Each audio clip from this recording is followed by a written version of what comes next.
హిందూ ధర్మంలో 18వ సంఖ్యకు ప్రత్యేక స్థానం మరియు ప్రాముఖ్యత ఉంది. వాటిలో కొన్నింటిని ఇప్పుడు తెలుసుకుందాం. వేదవ్యాసుడు రచించిన పురాణాలు మరియు ఉపపురాణాలు 18 ఉన్నాయి. మహాభారతంలోని చారిత్రాత్మక కురుక్షేత్ర యుద్ధం 18 రోజుల పాటు కొనసాగింది మరియు దానికి 18 ఔత్సాహిని సైన్యాలు ఉన్నాయి. మహాభారతంలో 18 పర్వాలు ఉన్నాయి. భగవద్గీత మరియు వేదాలలో 18 అధ్యాయాలు ఉన్నాయి. శబరిమల ఆలయం చుట్టూ 18 కొండలు మరియు 18 మెట్లు ఉన్నాయి. సాధారణంగా హిందూ దేవాలయాలన్నీ ప్రతిరోజు తెరుచుకుంటాయి, కానీ శబరిమల కొండలలోని అయ్యప్ప స్వామి దేవాలయం మాత్రం సంవత్సరంలో కొన్ని రోజులు మాత్రమే తెరుచుకుంటుంది. ఈ సమయంలోనే స్వామివారిని దర్శించుకునే వీలు కలుగుతుంది.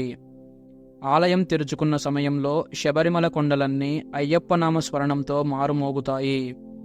పంబానది దగ్గర నుంచి శబరిగిరులన్నీ అయ్యప్ప స్వామి భక్తులతో నిండిపోతుంది. స్వామివారిని దర్శించుకునేందుకు భక్తులందరూ తండోపతండాలుగా తరలివస్తారు.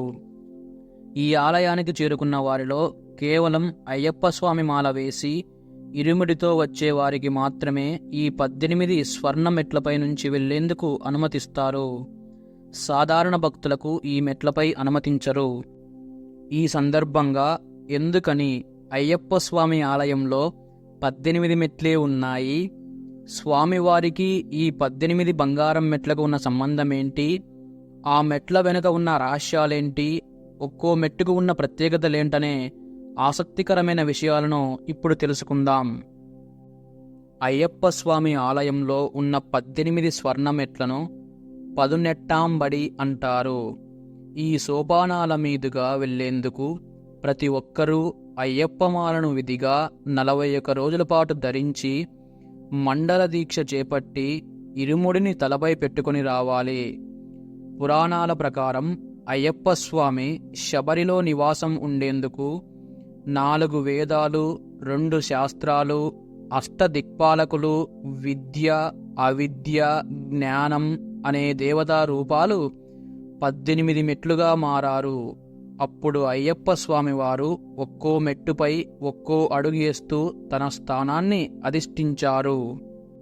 ఆ అష్టాదశ దేవతలు ఎవరంటే మహంకాళి, కలింకాళి, భైరవ, సుబ్రహ్మణ్యం, గంధర్వరాజ, కార్తవీర్య, కృష్ణపింగళ, భేతాళ, మహిషాసుర మర్దని, నాగరాజ, రేణుకా పరమేశ్వరి, హిడింబ, కర్ణవైశాఖ, అన్నపూర్ణేశ్వరి, పులిందిని, స్వప్నవారాహి, ప్రత్యంగలి, నాగయక్షిణి.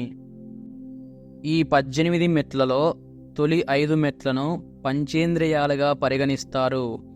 అంటే మన కళ్ళు, చెవులు, నాలుక, ముక్కు, స్పర్శలకు సంకేతాలుగా భావిస్తారు. ఆ తరువాతి 8 మెట్లను అష్టరాగాలకు సంకేతంగా పరిగణిస్తారు. అంటే కామం, క్రోధం, లోభం, మోహం, మదం, మాత్సర్యం, అసూయ, దంభంను సూచిస్తాయని పండితులు చెబుతారు. ఈ అష్టరాగాల ద్వారా ప్రతి ఒక్క మానవుడు అహంకారాన్ని విడనాడి స్వార్థాన్ని వదిలేయాలి. భగవంతుడిని తలుచుకుంటూ తప్పుడు మార్గంలో వెళ్తున్న వారిని సన్మార్గంలో వెళ్ళమని సూచించాలి. అయ్యప్ప స్వామి ఆలయంలోని చివరి 3 మెట్లు సత్వం, తామసం, రాజసంను సూచిస్తాయి. ఈ త్రిగుణాలతో బద్ధకాన్ని వదిలేయాలట. ఆ తరువాతి 2 మెట్లు అవిద్యను సూచిస్తాయి. విద్య అంటే జ్ఞానం. మనమందరం జ్ఞానాన్ని పొందడానికి అవిద్యను అంటే అహంకారాన్ని వదిలిపెట్టాలనే సంకేతాలను సూచిస్తుంది. ఇలా 18 మెట్లు ఎక్కిన వారు జీవితంలో పరిపూర్ణులవుతారని చాలామంది నమ్ముతారు. అయ్యప్ప స్వామి తన మెట్ల దగ్గర 18 అస్త్రాలను వదిలి వెళ్ళాడని పురాణాల ద్వారా మనకు తెలుస్తూ ఉంది. ఆ అస్త్రాల పేర్లు ఇలా ఉన్నాయి: శరం, క్షురిక, డమరుకం, కౌమోదకం, పాంచజన్యం, నాగాస్త్రం, హలాయుధం, వజ్రాయుధం, సుదర్శనం, దంతాయుధం, నఖాయుధం, వరుణాయుధం, వాయువ్యాస్త్రం, శార్ఘాయుధం, బ్రహ్మాస్త్రం, పాశుపతాస్త్రం, శూలాయుధం, త్రిశూలం. అయ్యప్ప ఆలయంలో ఉండే స్వర్ణ, వెండి, రాగి, ఇత్తడి, పంచమలోహాల మెట్లలో ఒక్కో మెట్టుకు ఒక్కో పేరు ఉంది.